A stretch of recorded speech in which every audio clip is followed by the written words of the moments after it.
Hola, muy buenos días tengan todos ustedes. La Asociación de Médicos y Enfermeras Nacional les da la más cordial bienvenida a este simposio sabatino. Hoy tengo el gusto de presentarles a todos ustedes a un gran médico, cardiólogo. Él es médico cardiólogo certificado por el Consejo de Cardiología. Es médico adscrito a la unidad coronaria y terapia postquirúrgica cardíaca del Hospital Médica Sur. Además de ello, es un gran amigo desde hace muchos años con el que he trabajado durante más o menos 20 años. Al doctor Gerardo agradezco de verdad nuevamente ante todos que estés con nosotros, que hayas decidido apoyarnos con esta transmisión y con este tema. Gerardo, muchísimas gracias. Muchas gracias por estar aquí. Te lo agradezco. Te mando un abrazo y te cedo los micrófonos para que iniciemos nuestro programa. Enrique, muchísimas gracias. Antes que nada, muchas gracias por la invitación para participar.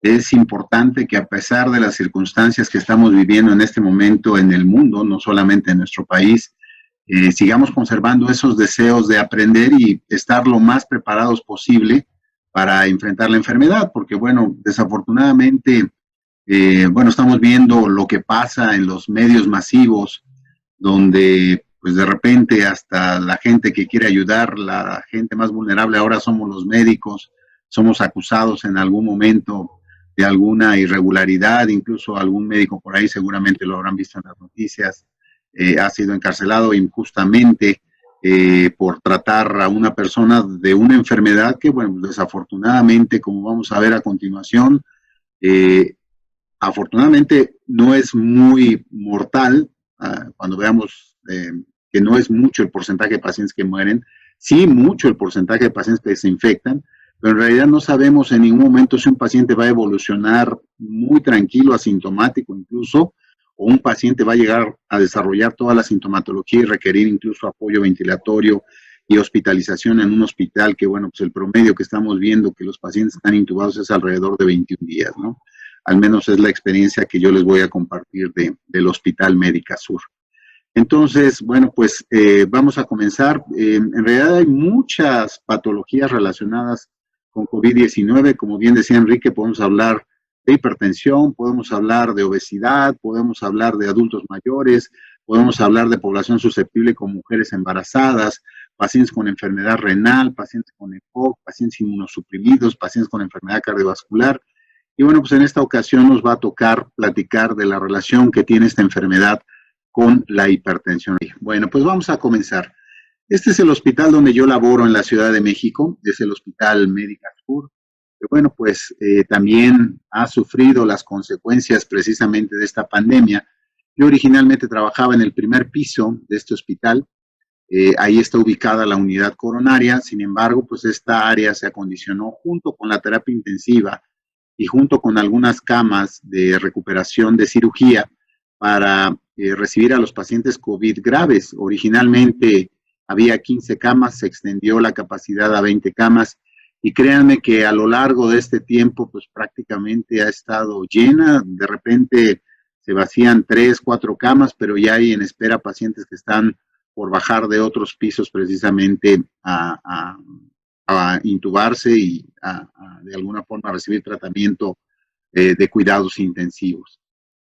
Originalmente se había habilitado otro piso más, que era el cuarto piso máster, para recibir a los pacientes con COVID-19 no graves, que estaban en observación, y finalmente se tuvo que acondicionar un segundo piso, o sea, realmente pues entonces tenemos 40 camas destinadas a pacientes no COVID, que también igualmente, contrario a lo que se pueda decir de repente en los medios, la realidad es que de repente no hay camas para poder recibir a estos pacientes, máxime que, bueno, pues el semáforo en este momento está en color naranja y se han permitido algún tipo de actividades, pero pues esto incrementa el número de gente en la calle y desafortunadamente, pues la gente no siempre entiende lo que significa verdaderamente el semáforo naranja, o sea, seguimos en emergencia sanitaria.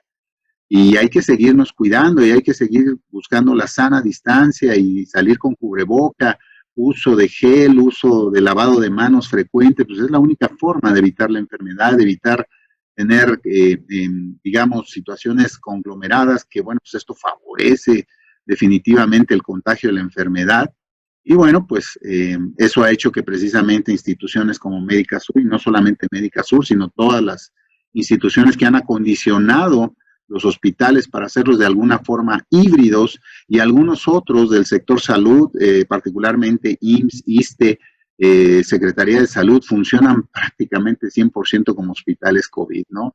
Y bueno, pues la medicina no cambia, o sea, seguimos viendo otro tipo de patologías y de repente pues tenemos que adaptarnos a estas circunstancias. Yo fui asignado al 6º piso, en este momento está funcionando como unidad coronaria, está funcionando como terapia intermedia y está funcionando también como terapia intensiva no COVID. Entonces, ahora prácticamente estamos viendo pacientes de todas las patologías, ¿no? Entonces, esto no solamente ha ocurrido en mi hospital, sino seguramente ha ocurrido en muchos otros más hospitales que están trabajando de forma híbrida, y algunos otros, como el Instituto Nacional de la Nutrición, pues busca ya reabrir sus otras especialidades, porque bueno, pues está lleno de COVID y los otros pacientes con cáncer, con problemas hematológicos, con problemas de diabetes, pues no pueden esperar. Bueno, pues vamos a empezar a platicar precisamente de esta enfermedad COVID-19 y su relación con hipertensión arterial. La plática está diseñada para hablar un poquito de generalidades acerca de lo que es COVID-19 y posteriormente vamos a hablar de la hipertensión arterial en general y finalmente ya vamos a hacer la relación entre COVID e hipertensión arterial. Bien, sin duda, y bueno, pues es parte de lo que acabo de mencionar, la pandemia por enfermedad por coronavirus SARS-CoV-2 2019, que es la forma correcta de expresarlo. Hablamos de COVID-19, ahorita les voy a decir por qué. COVID-19 quiere decir Coronavirus Disease 19, o sea, enfermedad por coronavirus 19, es lo que quiere decir COVID-19. Sin duda ha tenido implicaciones muy negativas sobre la salud biológica de los pacientes, psicológica, porque bueno, pues aún siendo un paciente que no se ha infectado por el virus, pues ha estado confinado prácticamente 6 meses precisamente en sus casas, para evitar precisamente en la medida de lo posible los contagios, ¿no? Sin duda el impacto económico ha sido muy importante y muchas empresas pues han tenido que cerrar, y es por eso que se entiende un poquito la presión que hay por reintegrarnos a las actividades cotidianas para reactivar la economía, porque pues muchas tiendas, muchos negocios, muchas empresas están quebrando, ¿no? Porque no tienen precisamente ese ingreso y hemos aprendido a trabajar a distancia desde casa prácticamente. Un ejemplo de esta situación es lo que estamos haciendo en este momento.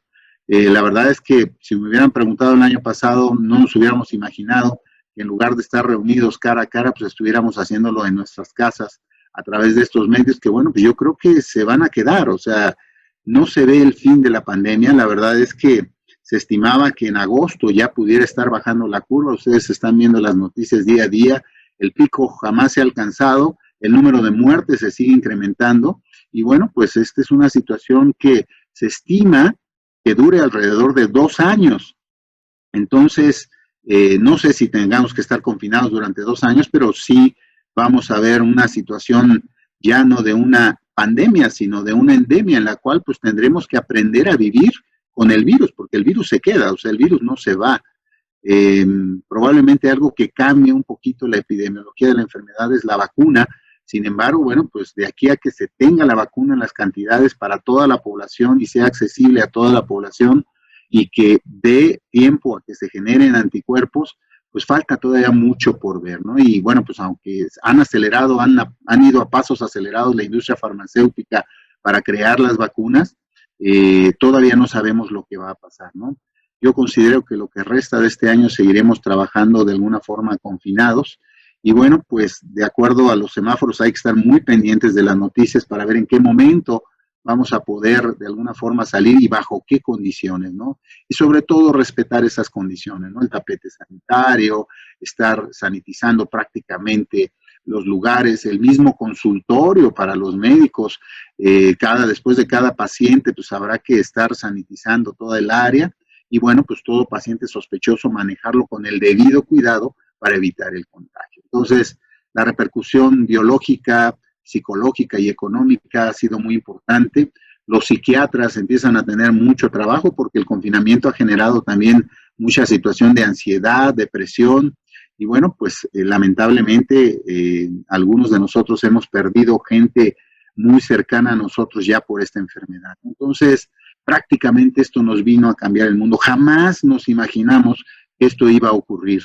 La verdad es que tuvimos la situación de pandemia por la influenza, pero bueno, yo recuerdo que fueron 2 semanas de confinamiento y finalmente todo se echó a andar posteriormente y bueno, pues finalmente la enfermedad se quedó, pero bueno, pues tiene una estacionalidad donde, bueno, vemos que en los meses de frío es cuando se incrementan el número de casos, pero bueno, ya teníamos tratamiento para esta enfermedad.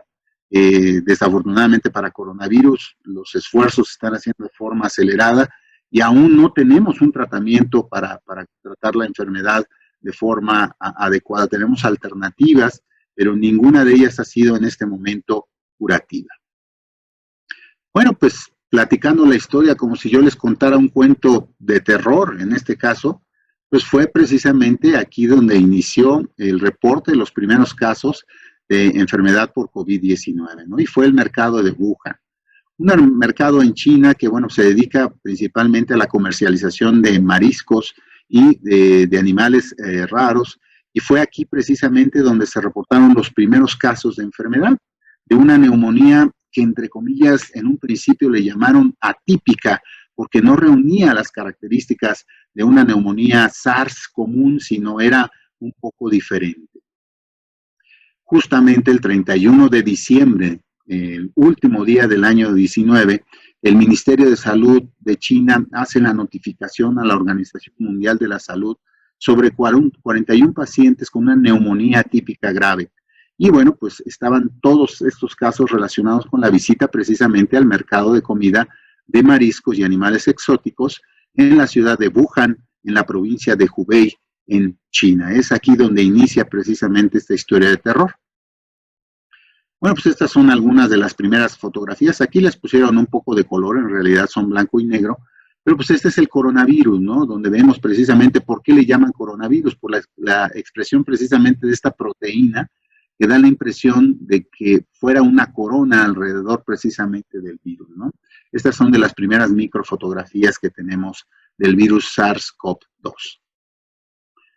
Se los presento, no es un visitante muy halagador, pero bueno, pues SARS-CoV-2 es un nuevo coronavirus, porque el coronavirus ya existían cepas de coronavirus, incluso que infectaban humanos, particularmente pacientes con inmunosupresión, de la familia Coronaviridae. Es un RNA virus, de hecho es un virus de una sola cadena de RNA, en sentido positivo, y que bueno, se parece mucho a los coronavirus presentes en algunos tipos de murciélagos. De hecho, por eso surge la situación, sabemos que la población china come prácticamente todos los animales, y bueno, parece ser que ahí hubo algunas mutaciones y hubo que haber huéspedes intermediarios, ¿no? Aparentemente uno fue el murciélago y otro fue otro tipo de animales. En algún momento se relacionó con las víboras, en algún momento se relacionó con el pangolín, y que precisamente a través de estos huéspedes intermediarios el virus hubiera cambiado y hubiera tenido la potencialidad de infectar a los seres humanos. Por esta razón fue, como yo les comenté, el día 11 de febrero de 2020, la Organización Mundial de la Salud denomina esta enfermedad como Coronavirus Disease 19, es lo que quiere decir COVID-19. Justo es cuando se le da este nombre a la enfermedad.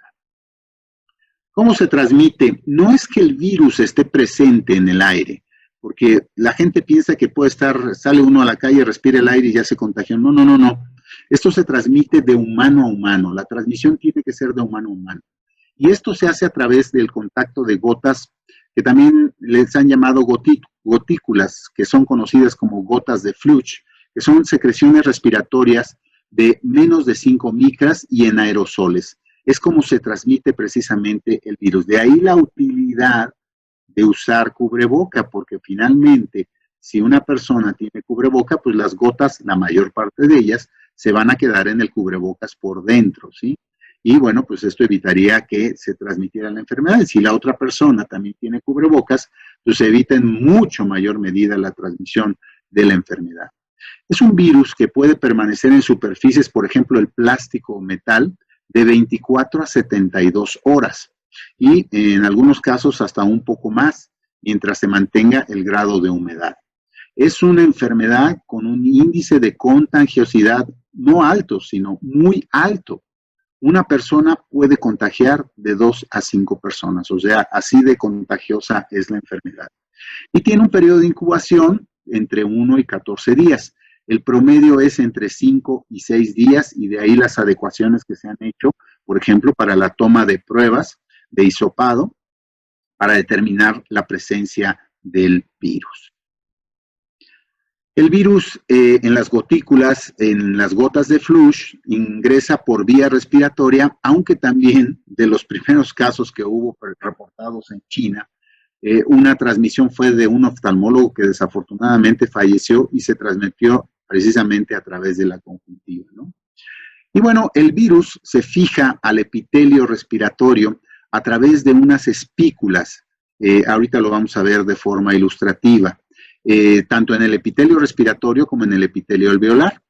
La proteína mediante la cual se fija a la superficie respiratoria, al epitelio respiratorio, es la proteína de membrana que se llama enzima convertidora de la angiotensina tipo 2 o ECA2, que es como se denominaría en español.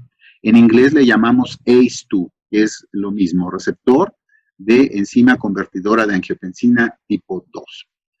Una vez que se une precisamente el virus a esta molécula, requiere de otra participación, como vamos a ver más adelante, para que el virus pueda penetrar. No es solamente la unión al receptor ECA2. Pero una vez que el virus penetra adentro de la célula, el virus libera su material genético, en este caso libera el RNA, que bueno, pues hace la parte de la transcripción genética a la célula y de esta forma la célula va a empezar a producir una mayor cantidad de virus. A esto se le llama replicación viral. Bien, de los pacientes hospitalizados, y no solamente hospitalizados, 81% de los pacientes va a tener algún tipo de afección leve. 14% de ellos van a tener una afección grave, 5% de ellos van a llegar a una afección crítica y en general, como yo les comentaba, la mortalidad por esta enfermedad no es tan alta, son 2.3%, ¿sí?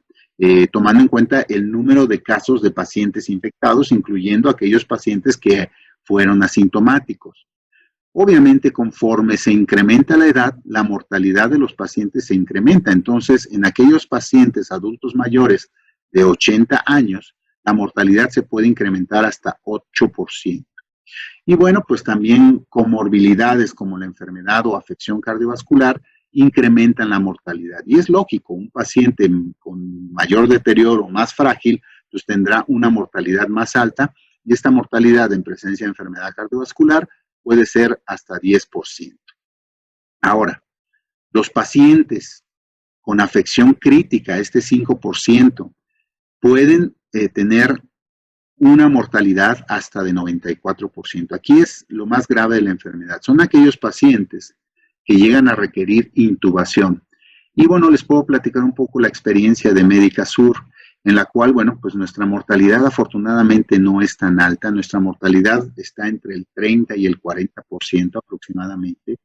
Sin embargo, bueno, pues el paciente que se llega a intubar tiene un promedio de intubación más o menos de 21 días, lo cual es alto.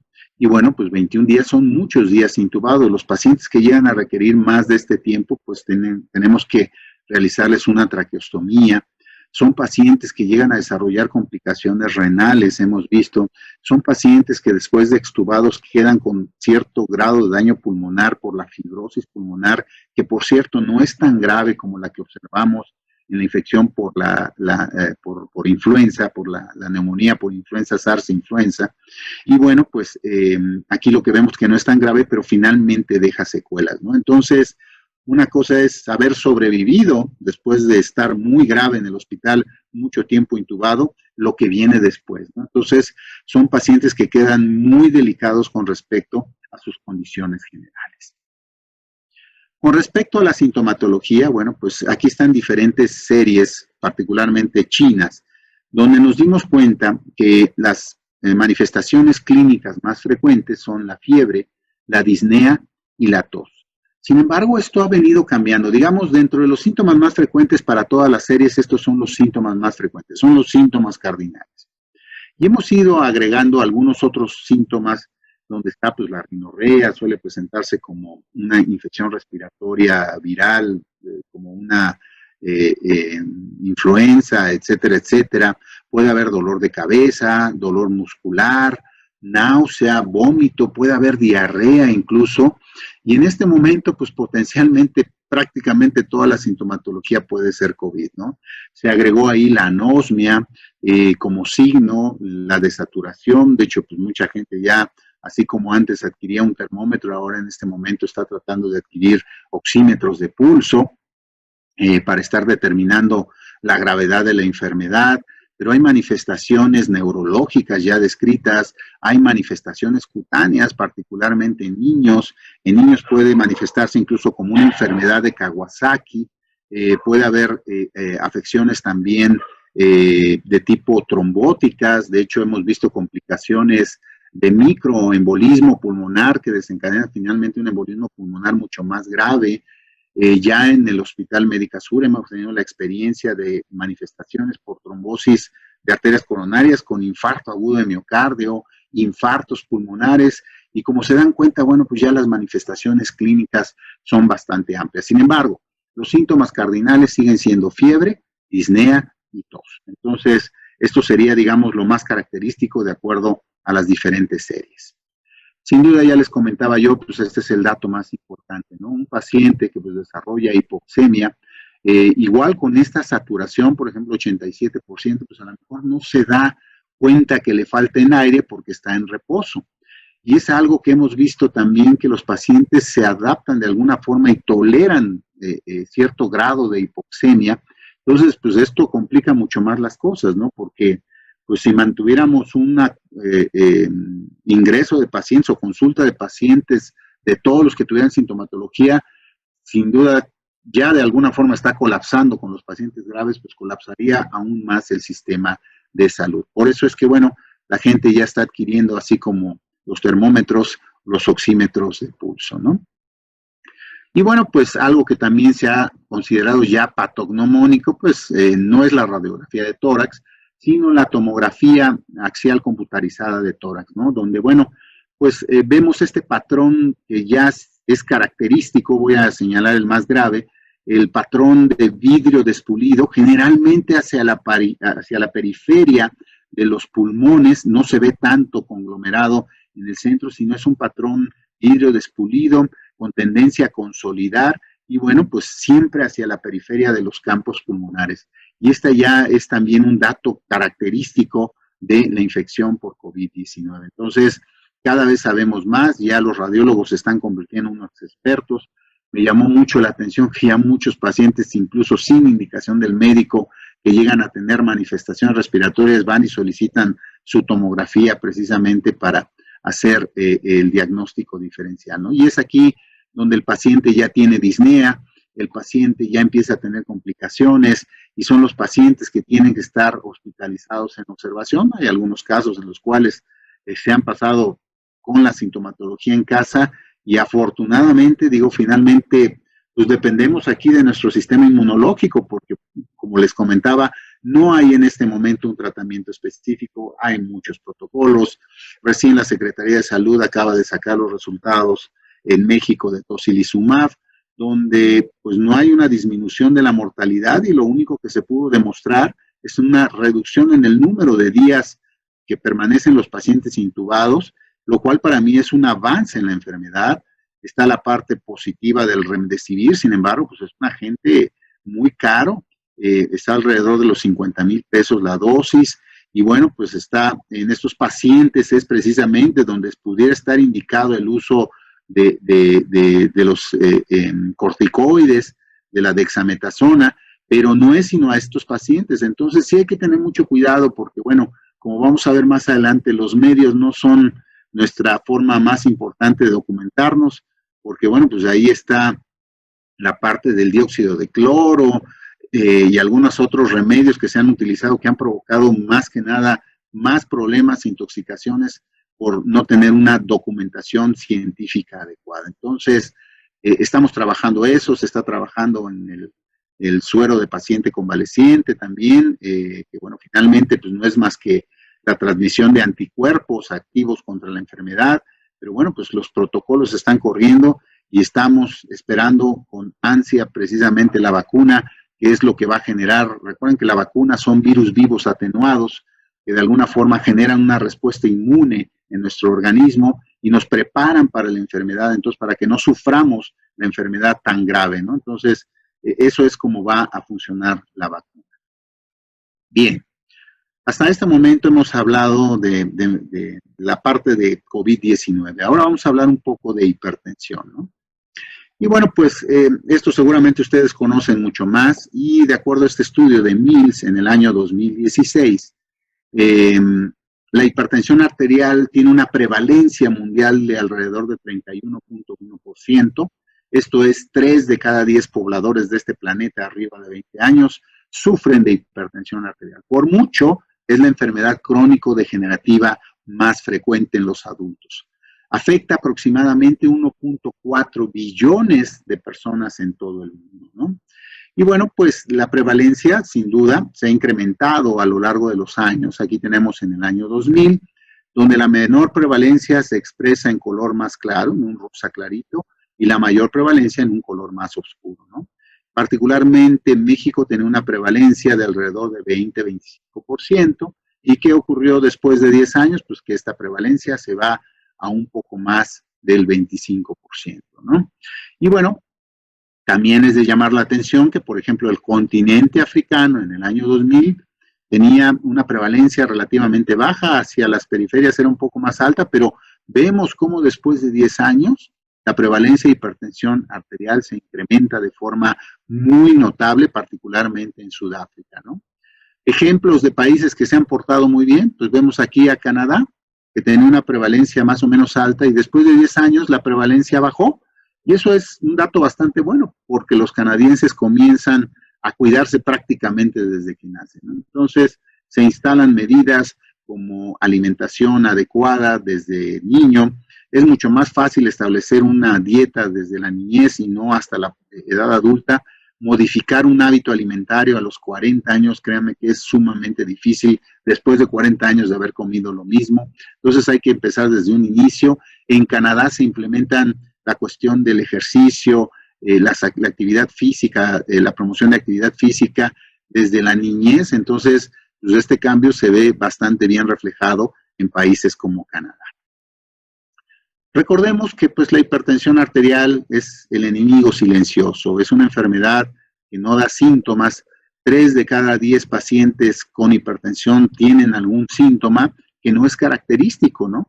Llegan a referir dolor de cabeza, llegan a referir mareo, pueden tener acúfenos, pueden tener fosfenos. Sin embargo, ninguna de estas manifestaciones clínicas es patognomónica de la hipertensión arterial. Entonces, la forma más común de presentación de la hipertensión arterial es como una enfermedad asintomática.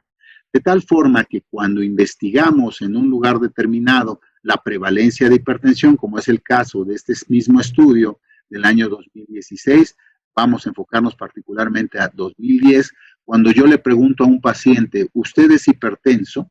Bueno, pues algunos me contestarán que sí, algunos me contestarán que no, pero yo no me quedo satisfecho con solo eso, particularmente en una encuesta, sino a la vez que le pregunto, le tomo la presión arterial. Y bueno, pues esto arrojó precisamente en esta serie, donde nos damos cuenta que el conocimiento del ser o no hipertenso solamente es en el 46.5% de los pacientes. Ni siquiera la mitad de los pacientes hipertensos sabían que lo eran al momento que les preguntaron. De estos que se conocían hipertensos, solamente un 37% recibía algún tipo de tratamiento. Muy triste es que de este 37% de los pacientes, solamente un 37% también estaba controlado con cifras por debajo de 140/90.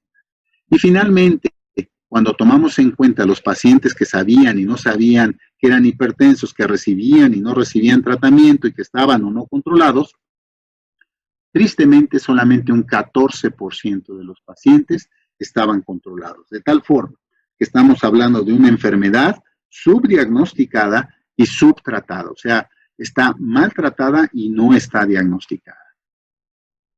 ¿Qué ocurre en México? En México, afortunadamente, ya desde hace más de 20 años ya contamos con información de prevalencia de las diferentes enfermedades. Y esto arrancó a través de las encuestas nacionales de salud, situación que comenzó en 1993, donde la prevalencia de hipertensión arterial era de alrededor de 26.6%. En el año 2000 se incrementó prácticamente al 30% en la encuesta nacional de salud y nutrición. Aquí ya le agregaron la encuesta nacional de salud y nutrición, es del 31.5%. Si recuerdan ustedes, la prevalencia mundial es de 31.1%, lo cual se acerca mucho a lo que está ocurriendo en el mundo. Y en la encuesta nacional de salud y nutrición de medio camino, de medio cachete, le digo yo, porque bueno, pues de repente, ¿qué pasó? Hicimos algo como Canadá para disminuir la prevalencia de hipertensión, establecimos medidas desde niños, la dieta y todo esto. ¿Por qué bajó la prevalencia de hipertensión arterial? Bueno, pues aquí hubo un error en la muestra precisamente de pacientes hipertensos y por eso es que de alguna forma hay una percepción de que bajó la prevalencia de hipertensión arterial. En el año 2018 se libera la información de la encuesta nacional de salud y nutrición 100K, aquí le llamaron 100K, y de repente de un 25.5% de los casos, la prevalencia se incrementa prácticamente al doble, 49.2%. Entonces, prácticamente la mitad de la población mexicana es hipertensa, pero esto tiene una explicación. Y esto es porque adoptamos las recomendaciones de nuestros vecinos del norte de los Estados Unidos, donde el American College of Cardiology y el American Heart Association sacan sus guías donde consideran hipertensión arterial a una cifra de presión arterial sistólica igual o mayor a 130, igual o mayor a 80. Esto por eso dispara precisamente la prevalencia de hipertensión arterial, por eso tantos casos de hipertensión. También en México tenemos información acerca del conocimiento, tratamiento y control de la hipertensión arterial. Y bueno, vemos tres diferentes series, la encuesta nacional de salud, el estudio Lindavista que corrió el doctor Eduardo Mini y el estudio Frimex. Entonces, vamos a analizar los mejores datos que son del estudio Lindavista, ¿no? Cuando les preguntaban a los pacientes si eran hipertensos, bueno, pues prácticamente 69% lo sabían, un porcentaje bastante bueno. Esto se hizo precisamente en el área de la colonia Lindavista, donde, bueno, pues hay un buen conocimiento de el ser o no hipertenso. Tratamiento bastante bueno, 85% de los pacientes recibían tratamiento de los que sabían que eran hipertensos. Triste, porque aquí empiezan las noticias malas. 38% de los pacientes estaban controlados con cifras menores de 140/90, o sea, no todos los hipertensos estaban controlados. Y cuando se tomaron en cuenta los diagnosticados, controlados y no controlados, nos damos cuenta como solamente un 21% de estos pacientes estaban con cifras por debajo de 140/90. Se corrobora lo que ocurre a nivel mundial, o sea, la hipertensión arterial es una enfermedad subdiagnosticada y una enfermedad subtratada o maltratada. De tal forma que los datos de la Encuesta Nacional de Salud y Nutrición 100K de 2018, como ya lo comenté, 49.2%, la prevalencia en mayores de 20 años. Sin embargo, hay que considerar que aquí el patrón de diagnóstico ya cambió, porque ahora se toma en cuenta una presión arterial sistólica igual o mayor a 130, diastólica igual o mayor a 80. Prácticamente 54.7% desconocía ser hipertenso, o sea, más del 50% de los pacientes hipertensos no sabían que lo eran. Muy bien, casi 70% recibía tratamiento farmacológico Y de acuerdo a estos datos, considerando 130-80, pues aparentemente la cifra de control arterial mejoró casi a un 67%. O sea, esperemos que sea un dato correcto, porque eso quiere decir que están mejorando las cosas. Ahora sí, ya hablamos de COVID-19, ya hablamos de hipertensión arterial. Y bueno, ¿por qué tanto alboroto alrededor de la hipertensión arterial y COVID-19? Bueno, resulta ser que un estudio publicado en New England Journal of Medicine nos dice precisamente cuáles son las comorbilidades que se asociaron en mayor medida a desarrollar COVID-19. Y la más frecuente de todas, como marco aquí, fue la hipertensión arterial, 17%. En segundo lugar, la diabetes. Presencia de enfermedad cardiovascular, 4%. Enfermedad vascular cerebral, 2%. EPOC, 2%. Enfermedad renal crónica, 1%. Y cáncer, 1%. Esto tendría una explicación. Y es muy sencillo. En realidad, todas las comorbilidades son importantes.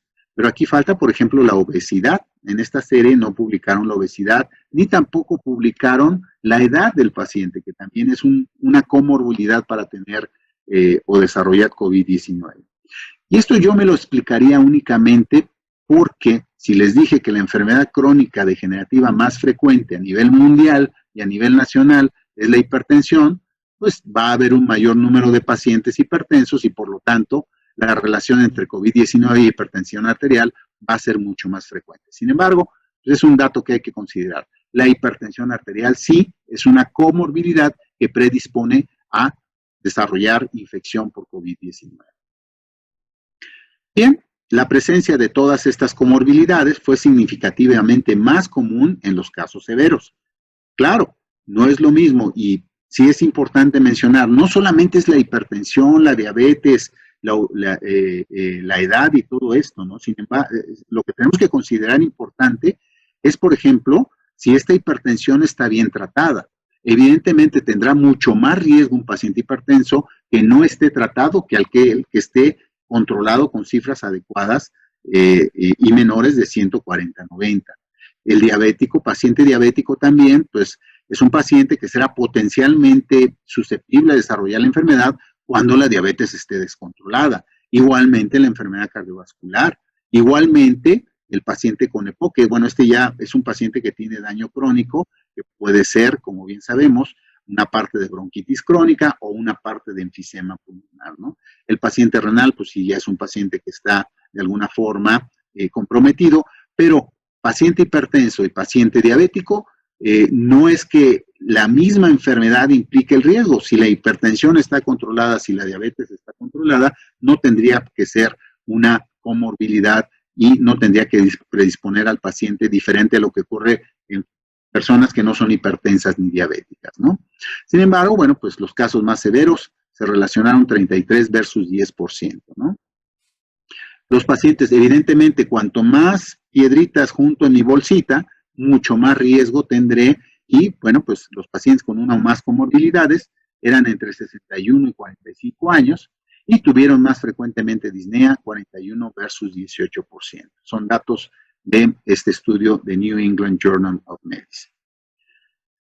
Bueno, pues esto es parte de las diferentes series de las experiencias que ya se tienen en China, en España, en Italia, que fueron los primeros países que tuvieron la expresión de esta pandemia en formas o en dimensiones abismales, igualmente que en Estados Unidos, ¿no?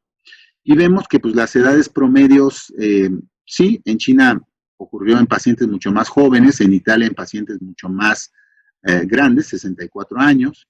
El género masculino también está considerado como un factor de riesgo, afecta de hecho mucho más al género masculino que al género femenino. Y bueno, pues tenemos también ahí a la diabetes mellitus y ahí está la hipertensión arterial, ¿no? Donde, bueno, pues vemos como en España no fue una situación con respecto a edad tan diferente, ¿no? En China sí, en Italia sí, sobre todo en Italia, pero esto también está relacionado con que la población italiana tiene mucho mayor número de adultos mayores, ¿no? Una población de mucho mayor edad. Igualmente enfermedad cardiovascular y EPOC, ¿no? Entonces vemos cómo el porcentaje precisamente se modifica de acuerdo a diferentes comorbilidades.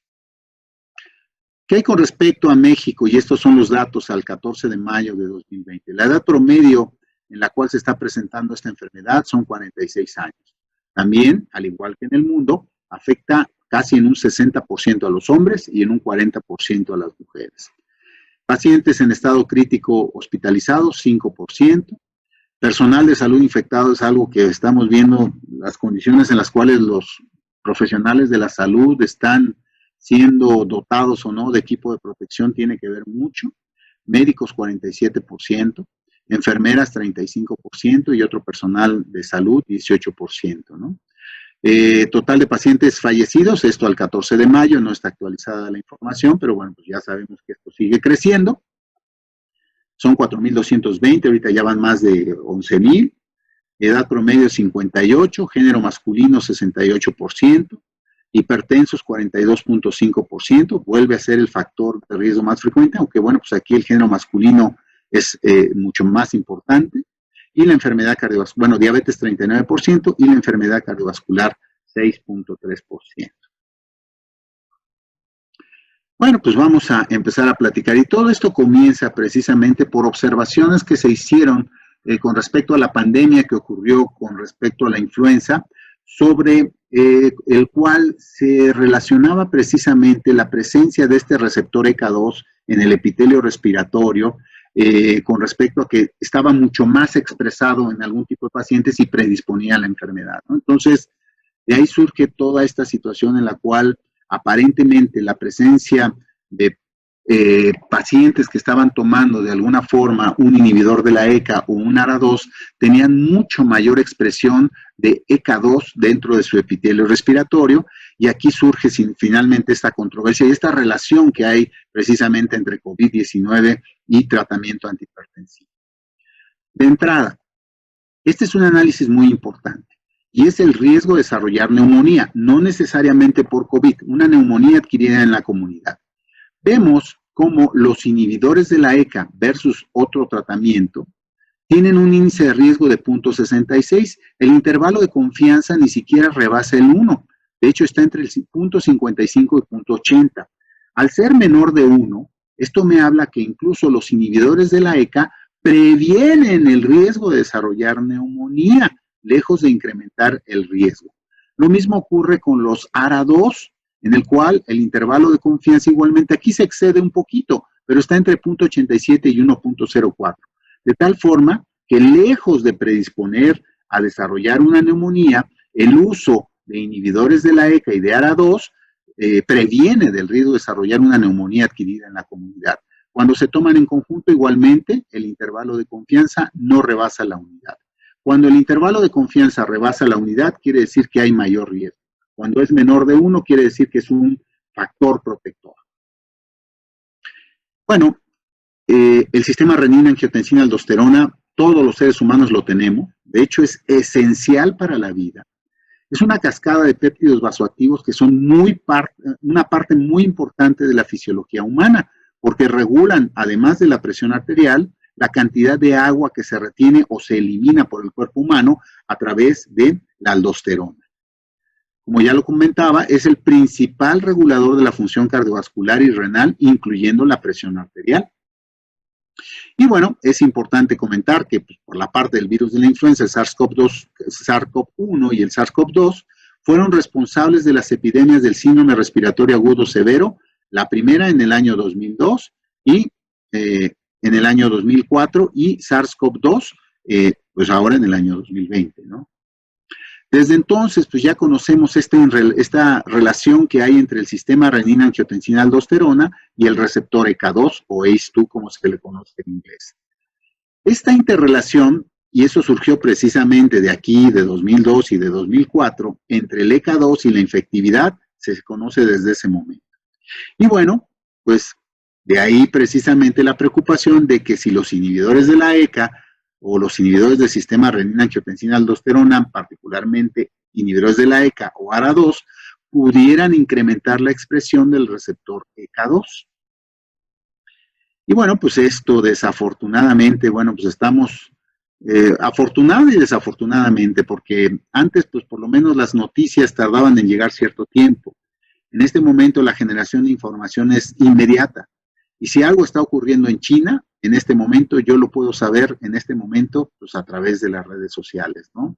Si algo está ocurriendo en Europa, pues yo me puedo dar cuenta al momento de lo que está ocurriendo en Europa, ¿no? Esto es bueno, pero también no todas las noticias en medios electrónicos, en medios masivos, en redes sociales, es tan adecuada. Y bueno, finalmente es un poquito la labor del médico, porque de repente, pues, ¿quién no tiene un celular en este momento? Todo el mundo tiene acceso a información, pero hay que validar precisamente la veracidad de esa información.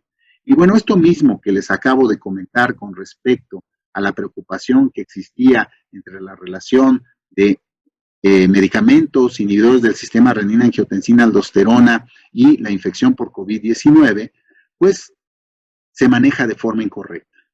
Y en el Daily Mail de Inglaterra, publicado el 13 de marzo de 2020, dice, en un lenguaje impreciso, se sugirió indicar necesaria la interrupción del uso de los IECAS y de los bloqueadores de los receptores de angiotensina. ¿Saben lo que es eso en una red social?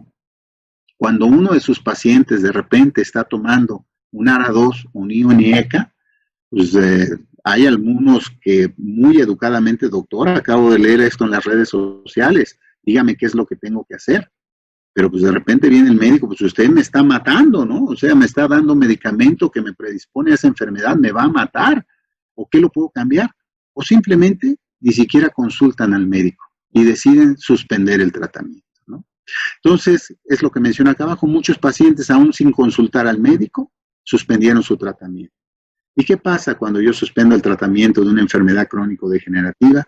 Pues pueden venir consecuencias tan graves como la muerte, ¿no? Y no necesariamente por COVID.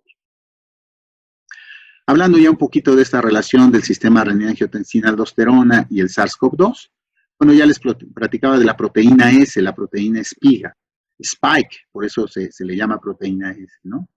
Del SARS-CoV-2 facilita la entrada del virus a las células blanco.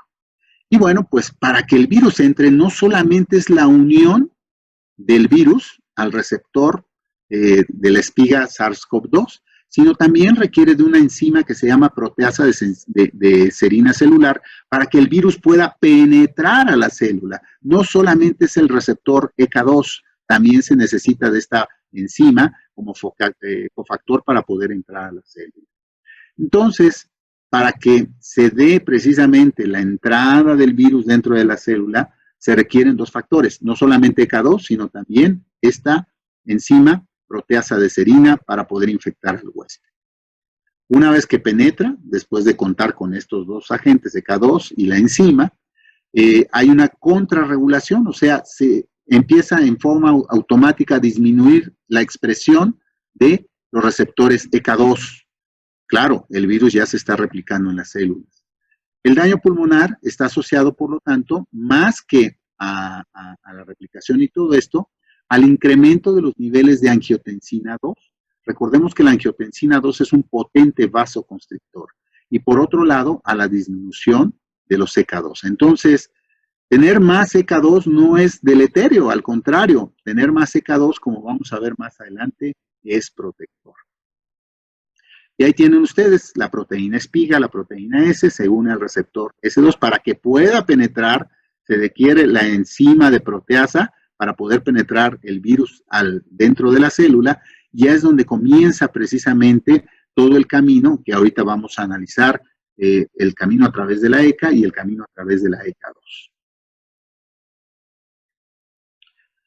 Antes de comenzar esta explicación, bueno, en un principio de la pandemia decían, es que los niños son inmunes a la infección por COVID-2. Ya nos dimos cuenta que no. Pero sí existe una menor predisposición de infección de los niños. Y este estudio de Bunyan-Banich nos explica por qué los niños son, entre comillas, menos susceptibles. No son inmunes, son menos susceptibles a contraer COVID-19. Y esto es porque este estudio, que analizó precisamente la presencia de receptores ECA2 en el epitelio nasal, nos damos cuenta cómo en niños menores de 10 años la expresión de ECA2 en el epitelio nasal es mucho menor que la que ocurre después de los 10 años. Por eso es que los niños, de alguna forma, tienen menor predisposición a infectarse, pero no son inmunes, también se pueden infectar. ¿Qué hay con respecto al sistema renina-angiotensina-aldosterona y el daño pulmonar? Pues es una situación mucho más compleja, porque tiene que ver más que nada, como vamos a ver más adelante, con la producción de angiotensina 2. La angiotensina 2, potente vasoconstrictor, pero aumenta también la permeabilidad del epitelio pulmonar, y esto favorece precisamente daño y lesión pulmonar. La enzima convertidora en la angiotensina, la que todos conocemos, es una dipeptidil carboxipeptidasa que transforma la angiotensina 1 en angiotensina 2. Una vía contrarreguladora es la vía de la ECA2, ¿sí? Y esta es una monocarboxipeptidasa, a diferencia de la dipeptidil, que es la ECA1, que produce angiotensina 1,7, y vamos a ver que produce otro tipo de angiotensina, y tiene que ver también con este receptor que se llama MAS-R.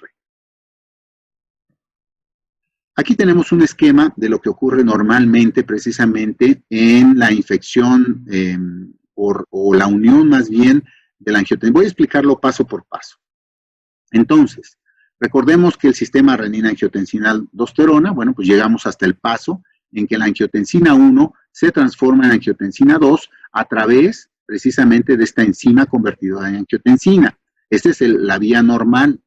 La angiotensina 2 es la mala del cuento, porque cuando se une al receptor 1 de la angiotensina, que es el lugar donde actúan los ARA2, pues una vez que la angiotensina se une con el receptor 1, tiene un efecto prooxidante, tiene un efecto proinflamatorio, favorece la vasoconstricción, el daño vascular y favorece fibrosis y lesión pulmonar. De hecho, pues esta es la vía precisamente mediante la cual el virus puede afectar precisamente a los seres humanos, ¿no? Por otro lado, tenemos unas vías alternas. Bueno, ¿dónde actúan los inhibidores de la ECA? Aquí, justamente. Actúan inhibiendo la producción de angiotensina 2.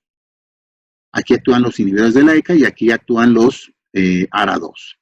Sin embargo, bueno, pues la angiotensina 2 puede tener otra vía. La angiotensina 2 a través, bueno, vamos primero por acá. La angiotensina 2 puede tener, la angiotensina 1 también, que es la vía contrarreguladora de la ECA1, puede favorecer la producción de angiotensina 1,9 y a su vez la producción de la angiotensina 1,7, que se une al receptor precisamente más, y bueno, esto a través de la ECA2 tiene un efecto contrario al efecto que tiene la vía mediante la cual se activa la enzima convertidora en la angiotensina 1, ¿no? Y entonces, la ECA2 ligada a la membrana es homóloga a la ECA, pero insensible a los IECA, o sea, no puede ser inhibida por los IECA. De esta forma, la ECA2 transforma angiotensina 2 en angiotensina 1,7 y en menor grado en angiotensina 1,9. La angiotensina 1,9 se convierte a 1,7 por acción de la ECA, por lo que representa un inhibidor competitivo, y al final el efecto benéfico es que disminuye los niveles de angiotensina 2, que es el verdadero malo del cuento. Entonces, de esta forma, la ECA2, como ya lo dije, puede producir angiotensina 1,7 o a través de esta vía produce 1,9 y la ECA transforma en 1,7 y favorece la unión al receptor AT2 que tiene efectos benéficos y a través del receptor MAS-R que también tiene efectos benéficos, ¿no? La angiotensina 1,9, al contrario de la angiotensina 2, al unirse al receptor de angiotensina 2 también tiene efectos benéficos, ¿no?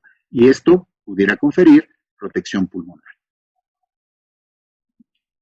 Al reducirse los niveles de angiotensina 2, la ECA2 provoca vasodilatación y un incremento de los niveles de angiotensina 1,7, como ya comenté, que se une al receptor MAS-R, junto con la liberación de óxido nítrico y activación de otros mecanismos barorreflejos que van a proteger al sistema cardiovascular, al sistema renal y a otros órganos, ¿no? Entonces, cuando se establecen modelos animales de lesión pulmonar, se ha demostrado que la activación del eje angiotensina 2 y su unión al receptor AT1 está asociada a la severidad de la lesión pulmonar. Por el contrario, mientras se incrementa la señalización de la ECA2, se produce más angiotensina 1,7, más angiotensina 1,9, se une a este receptor MAS-R que contrarresta estos efectos. De tal forma que los que pensaban que la ECA2 es deletérea, por el contrario, tiene un efecto protector. Así, se ha demostrado que los IECAS y los ARA2, en suplemento con la ECA2, más que un efecto negativo, tiene un efecto protector.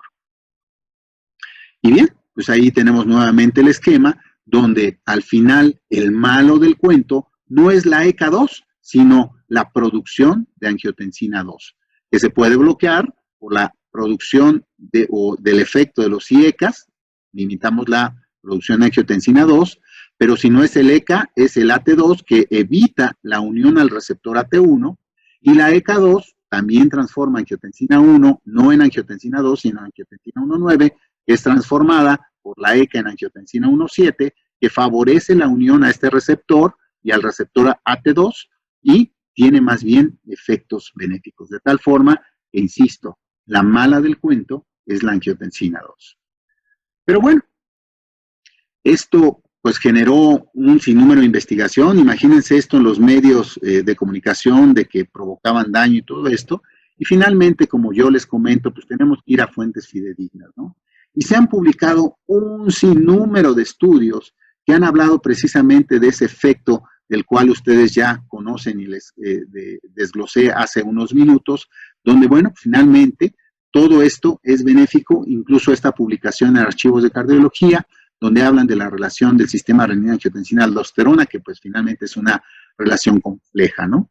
La primera posición que hubo con respecto a esta información que se manejó en medios masivos de comunicación fue precisamente la posición de la Sociedad Europea de Cardiología, ¿no? Donde, bueno, pues al final la recomendación es mantenerse en tratamiento, ¿no? Entonces, es algo que se recomendó. Igualmente, la Sociedad Mexicana de Cardiología se unió con la Asociación Nacional de Cardiólogos de México y emite precisamente este documento que es el posicionamiento con respecto a hipertensión y los inhibidores del sistema renina-angiotensina-aldosterona, ¿no?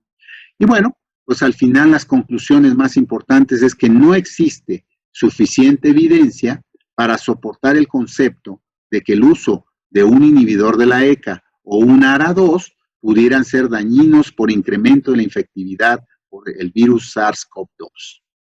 Y bueno, lo que sí mencionan es que suspender el tratamiento con beta bloqueadores del sistema renina-angiotensina para hipertensión arterial o insuficiencia cardíaca puede tener un impacto muy importante en la morbilidad y mortalidad cardiovascular. De tal forma que ya vamos a terminar esta plática y comentaremos que, sin duda, la pandemia de la enfermedad por coronavirus SARS-CoV-2 2019, enfermedad por COVID-19, ha tenido implicaciones negativas sobre la salud biológica, psicológica, económica,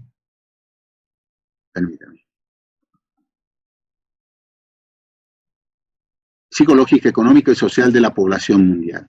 La hipertensión arterial, que es una comorbilidad que es la comorbilidad que más se ha asociado a infección por SARS-CoV-2. Ya lo dije por qué. Porque si al final hay un mayor número de pacientes hipertensos, pues también va a haber un mayor número de pacientes infectados. Existe la preocupación de que los inhibidores del sistema renina-angiotensina-aldosterona, particularmente ECAS o ARA2, puedan alterar la expresión de ECA2 y aumentar la infectividad por SARS-CoV-2 2019. Sin embargo, como ya se los presenté, la evidencia clínica ha demostrado que los IECAS, los bloqueadores de los receptores de angiotensina o ARA2 y el suplemento de ECA2 finalmente, más que un efecto negativo, tiene un efecto protector. Las diferentes sociedades de cardiología han postulado que al momento no existe evidencia que demuestre que el uso de los bloqueadores del sistema renina-angiotensina-aldosterona conlleve al riesgo de infección por SARS-CoV-2 2019 o al desarrollo de gravedad de la misma. Por lo tanto, las sociedades se inclinan a que no es recomendable suspender el tratamiento con estos agentes, ya que se incrementa el riesgo de desarrollar un evento cardiovascular. Y con esto, bueno, pues termino la presentación.